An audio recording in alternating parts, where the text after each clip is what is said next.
everyone, happy Friday. Welcome to Mom Talks. We are coming to you from the Women and Infant Center in Parkview Tower off of Kings Highway. And today we are going to be talking about breastfeeding.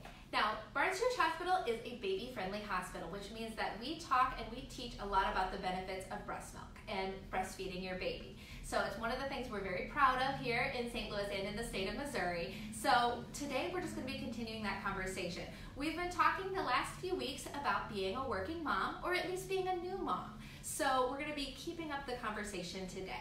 Now, we all know that breast milk is probably what is best for your baby, and we have a whole video on that in the Belly to Baby series. So we have a whole video about the benefits and about getting started with breastfeeding there. So we're going to be kind of moving on in this video, and we're going to be talking about what happens and how to feed your baby when you return to work if you're committed to feeding your baby with breast milk.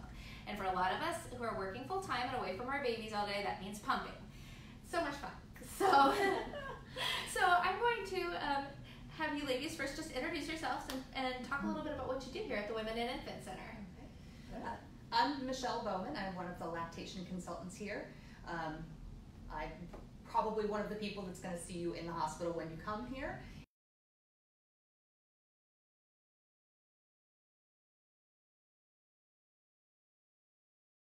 Questions and concerns. Absolutely. We're going to talk a little bit about that later, about how to get a hold of her. I'm Nicole Arciniega. I'm the Women's Health Educator and Outreach Coordinator. So I do a lot of teaching ahead of time about breastfeeding and making sure people are aware of all of the supports and resources that are available, and then teaching the breastfeeding classes to prepare them ahead of time. Absolutely. So I do want to point out that we are taking questions during this episode. So obviously everyone is different. There's lots of information out there. There's a lot of questions out there. I know when I left home with my baby, I thought I had it and I had a question about 15 minutes later. So it's your chance. Ask your questions. Ask your questions without needing to pick up the phone. So please go ahead and write them in, and we'll get to them during the episode. So for starters, let's just talk a little bit about.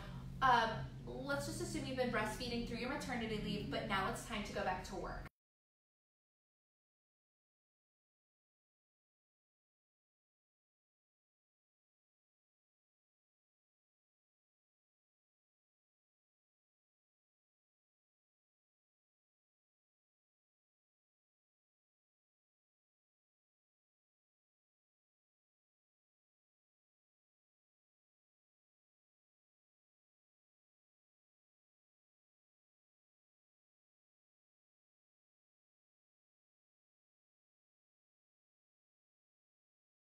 And do you really want to keep pumping? Probably not. Your baby's right there and you love your baby. So you kind of come in and you come back together, and that whole evening and overnight you have the baby and you guys can have your time together. And I think that's a very important reason. Yeah, the other thing is just for baby. We know that depending on how long you're off of work, not very many people in the U.S. get 6 months off, but we do know exclusively breastfeeding or having breast milk as at least a major part of the baby's diet for the first full 6 months of their life is beneficial for their health and growth and immunities and all of that. There's all kinds of benefits, health benefits for baby there too. So and one of the biggest benefits for baby, most of these babies are going to daycare, which is, as we know, a place where germs like to live. And so you're helping getting those antibodies back to baby that are going to help protect your baby against those things that he or she might run into at daycare. We are going through that right now. So much fun. Oh, so much fun. So let's talk about, so let's say that a mom has been home, she's been breastfeeding, but she knows heading back to work is coming and that she's going to need to make that switch from breastfeeding all day to pumping all day. How do you, for lack of a better word, how do you get acclimated to your pump? So the first thing I want to point out is that a lot of people have this idea that they need to get as much milk as possible in their freezer before they go back to work. The first thing we need to do is just take a deep breath and realize we don't have to have like a full freezer's worth of milk before we go back. But it's a good idea to have a little bit back so that you're ready when you go in. So don't stress too much about how much milk you're putting away is the first point I want to make. The second is, ideally, if you have that kind of more classic 12 weeks off, waiting a few weeks to pump at all for storage is really best. It's going to help you in the long run. You may think, I need to start storing now, I'm going to pump extra now.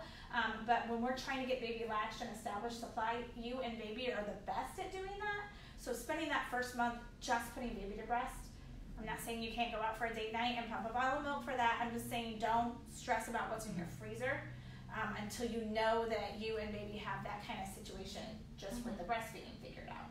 So that would be my first 2 points. And that's my general recommendation as well, is to, sure, you can pull that pump out if you get engorged and you're uncomfortable in those first, week or so, but don't be pumping just for storage. If you have to pump, sure, store it. But for the most part, really don't think about pumping until we get to about a month out.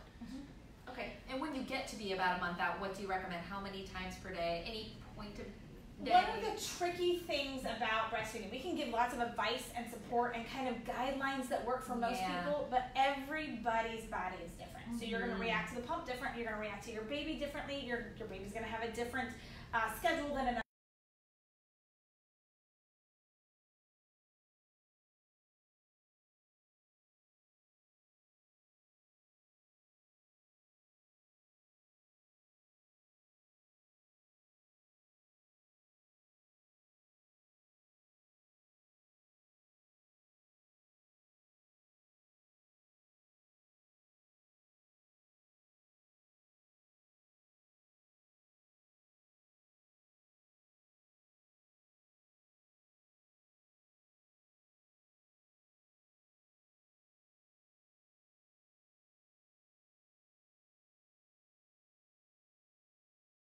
For 1 or 2 feedings every morning, and then kind of being done with it unless you're not getting anything.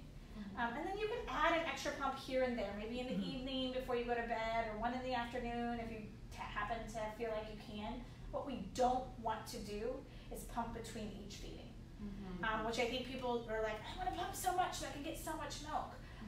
But what happens is you do that every day for weeks and weeks and weeks, and your body's getting stimulated to make milk 20 times a day. And then you go to work for your first day and you get 3 pump breaks.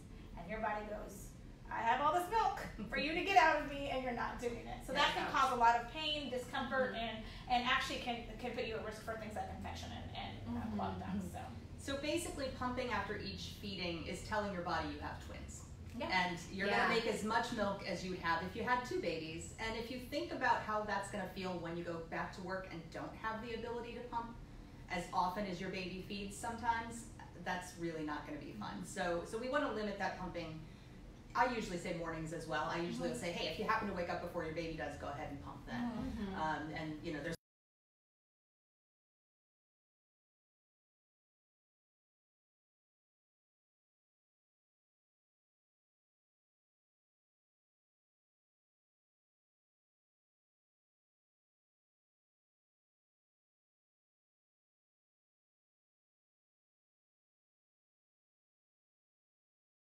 the amount of milk that you're thinking that you want to have back before you go to work, and not to stress about how much you have in the freezer. You only need as much milk as your baby's going to need that first day, or for however amount of time you're going to be away from milk.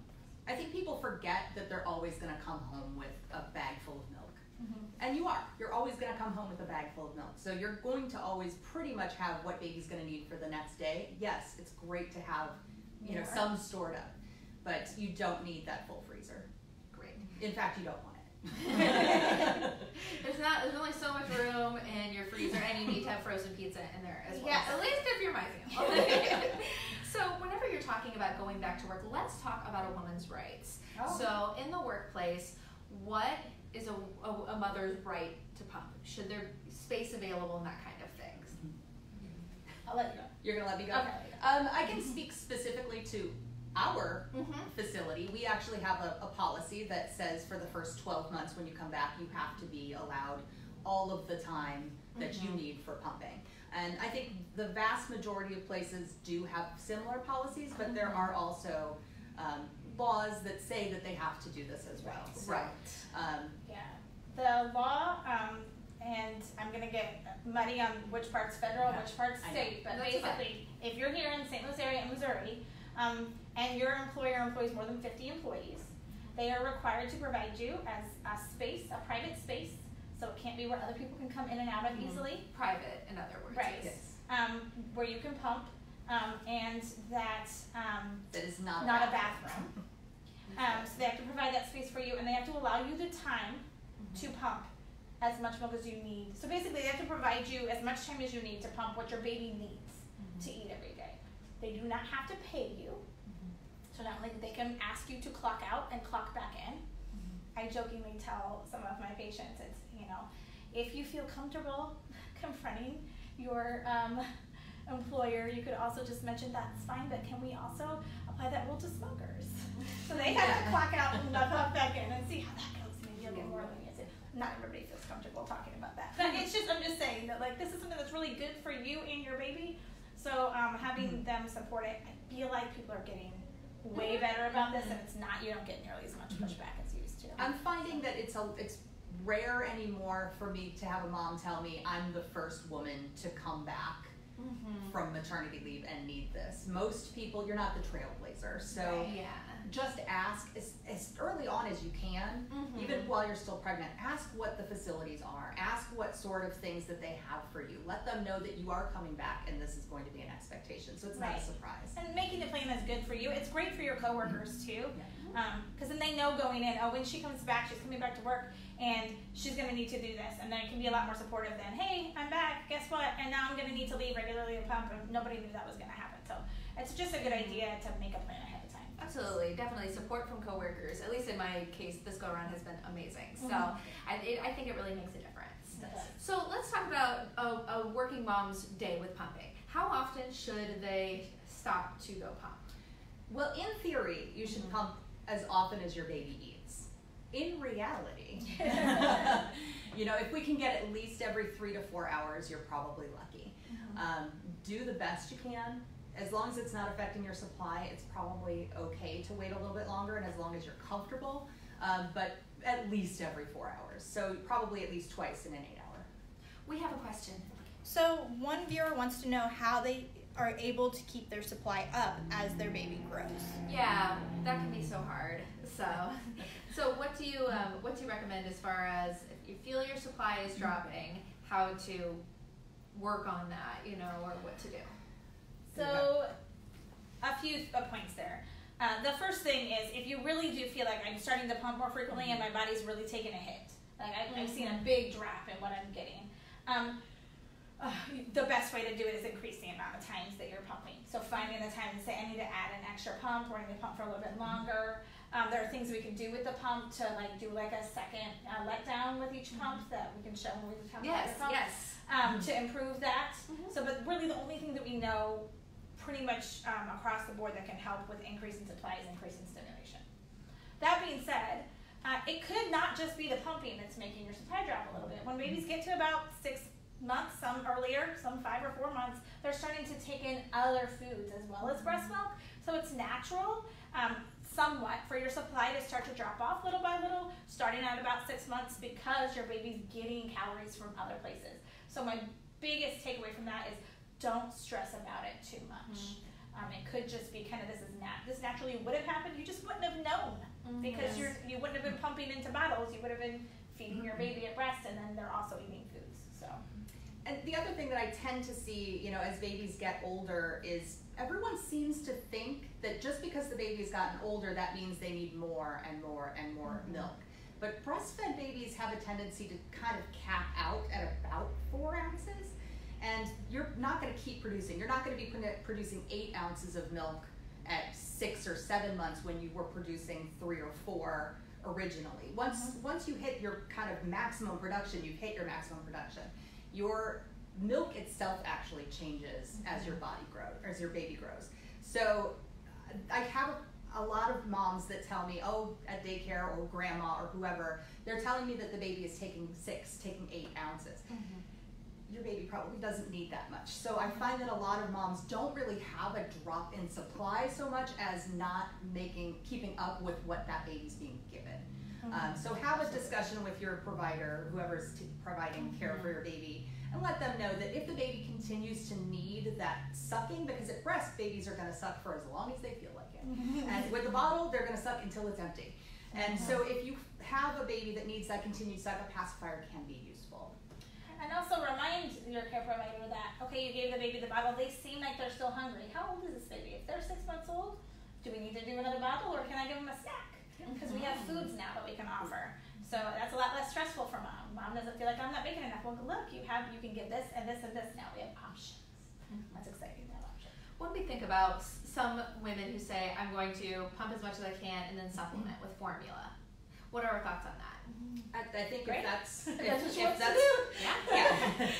If we don't really have, there's no wrong way to do this, is what I always like to say.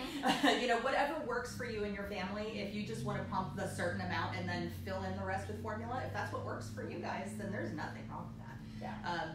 You know, if you're doing it because you're concerned that you're not making enough, then I would always check with someone to make sure that that's actually the case. Because again, you know, a lot of people have a perceived supply problem that isn't necessarily an actual supply problem.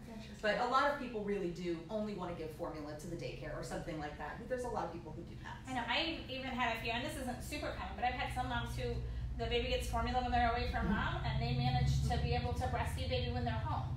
I mean, there usually people aren't away for really long periods of time, but that works for them. And the thing about this is you're going to figure out what works for you. And to have someone tell you, well, that's not the right way to do it. If it's working for you and your baby is being fed and you both are happy with this arrangement, then that's the right arrangement for you, right? I think it's important to encourage moms that, you know, whenever they choose, you know, in doing what's best for themselves and their babies, you know, to be celebrated. No matter Absolutely. I mean, we are a baby-friendly hospital, but that does not mean that we don't 100% support people who want to do breast and formula or only formula. We support all of those things. Whatever it is that moms and babies need is what we support. Right. So let's talk a little bit about my own pump. So let's talk a little bit about, for someone who doesn't know about it, how it works and some best practices for it. So this is a Medela. At the hospital here we use we have Amitas. They're similar, slightly different. We're not going to get into closed systems versus open systems. That's just a whole. That's a whole That's other a whole other video. It's kind of boring, but there's a few features of this particular pump, and some other ones have it that I really like. One of them is this little button that has like little, it looks like raindrops, but they're milk drops next to it. And basically what this does is at the beginning when you start pumping, it pumps shallow and fast, like your baby does, to stimulate the nipple to tell the body, okay, it's feeding time, can you give me some milk? And then after about a minute, it will switch over to that slow and deep suck that a baby will have once the milk starts to come, which is a great, it was one of my favorites and is a favorite of a lot of people. Not everybody is going to let down before that minute's up, so that button means, oh, I didn't let down yet, I'm still getting drips, I need to hit that button again and continue that on. And when I talked about getting a second letdown, so let's say you are at work and you feel like your milk supply is dropped and you've pumped and the milk has stopped coming out, one of the things you can do is switch to this. It's as if the baby's at rest and going, oh, but I wasn't done yet, can you give me some more? And the body goes, oh yeah, okay, we'll do some more. We'll let down again. So that can kind of stimulate to get an increase in supply. And I think a lot of people don't realize that that's an option, but you can halfway through, you can hit that button and get that second letdown. A lot of people can. Yeah. The other thing about this one that I always like to point out to people, because there's this, I mean, I'm a fan, there's a lot of pumps I'm a fan of. Every pump has benefits and things that you don't like as much about them, and there's no one pump that's going to work perfectly for each mom. But this one, there is a little you can insert it if you membrane on here. So a whole bunch of times I've had moms say, I was pumping, but my pump's just not working as well, I'm not getting as much, or I've lost suction altogether, I think my pump's broken. And the first thing on a Medela that I'm going to do is replace these. They're tiny, my hands are clean, I just washed them. Okay. They're tiny little plastic circles. And if there is even a pinpoint little hole in them, the air gets through and your suction's gone. So they say to replace them every 3 months. Some people, if you're using them a lot, you might need to do it more often. And rather than freak out about it, just replace them. They're cheap. And it may fix everything and increase your supply and be the issue that was causing issues. And when it comes to any other type of pump, they're all going to have something similar to that. And that's always going to be your first check. You know, make sure there's not a tear, make sure it's still there. Make sure it hasn't just disappeared the last time you washed it or something like that. Most people, when they lose suction, that's your culprit. So I will say, this is kind of a plug, but I'm trying not to do this too much, but if you have a pump and you've checked the membranes or whatever thing that seems to suck in the immediate, this little duck bill, you get a little tear on that, you have a problem. You've checked all of those things, but you still feel like there's not as good suction. Kangaroo Kids on Manchester, you can take your pump in and they will check it for you. They'll check it to see what's wrong with it and help you figure out how to get a hold of customer and the service and things like that. A lot of times they'll have a trick and they're like, oh, it turns out it's just this little thing that you didn't think about, and they'll know. And you go, that's annoying. So, okay. So one thing that I wanted to know is some women decide that they're going to stop breastfeeding altogether and just be exclusive pumpers all the time. I have so much respect for them. I mean, power to you ladies, but I have respect for them, but I also am nervous for them, and I'll tell you why. Pumping is so much harder than breastfeeding, and a lot of people make this call early on, and they say, oh, you know what, I just want to see what my baby is getting, or you know, this pumping thing is going a lot easier in the first few weeks than the breastfeeding is. I'll just do that. So I caution people not to give up on breastfeeding at the breast too quickly, because it does eventually become the easier option. But some people do, you know, choose to do that, and it's a perfectly valid option as long as you know that it possibly could be the harder option. Yeah. I guess my first question is usually why. Yeah. I just want to, what's your motivation for making that decision? If it's because I like to see how much my baby's getting, well, let's have a conversation about what. That's a big deal.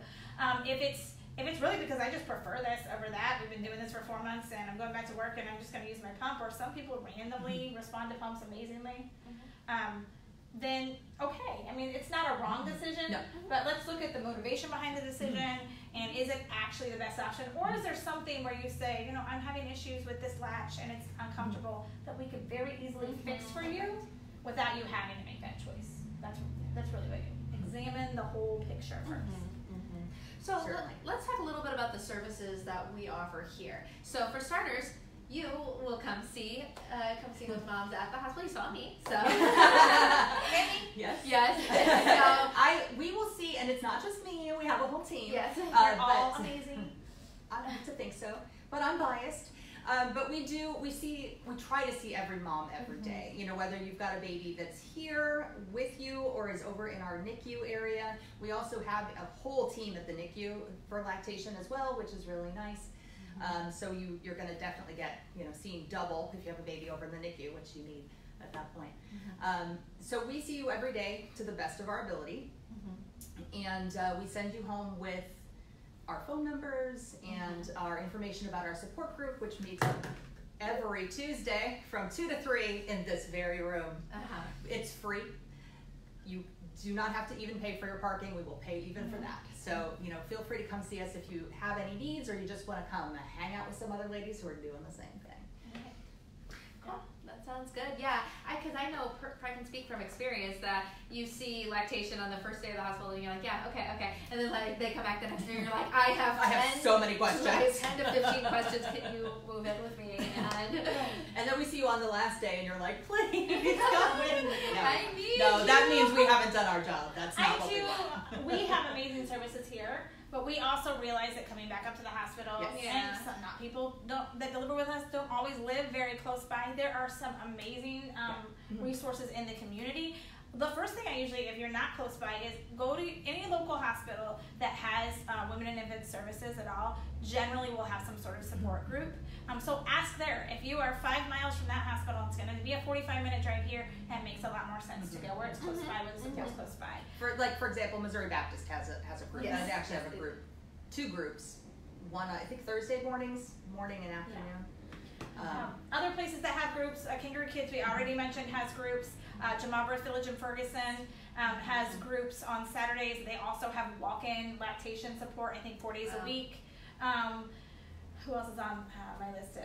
Amber Sky, I believe, in Maplewood. They're still doing it, but they did. So there's a lot of places you can go, and then go on La Leche League's website. They have lots of locations for peer support, breastfeeding groups. They're all over the place. There's people out there who want to support and help you, and there's other women. The benefit for me a lot of times was less having somebody tell me how to do it right, and more just sitting with someone who goes, yeah, this is really hard. I wasn't expecting that. And so you can both look at each other and be like, oh, okay, what I'm feeling, what I'm experiencing is normal, and they're experiencing it too, and we're going through this together, and it's okay. I think there's something so affirming about hearing somebody say, oh yeah, me too. Or it's okay.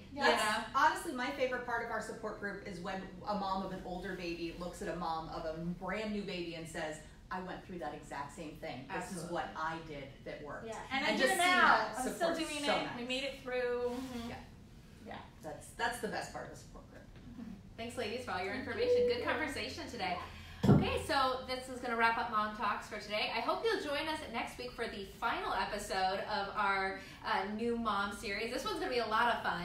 We're going to be at Move by BJC. That is the BJC run fitness center. We're going to be talking to some of my friends who are trainers over there, group fitness and personal training. We're going to talk about moms. Let's get our bodies back after having a baby. Let's get back at it. Let's get active. We're going to be talking about different exercises that'll give you the most bang for your buck, because let's be honest, if you have a new baby at home, you probably do not have a lot of time to work out. So we're going to be talking to them. We're going to be talking about losing the weight, getting back, and feeling great. So I hope you'll join us. See you soon.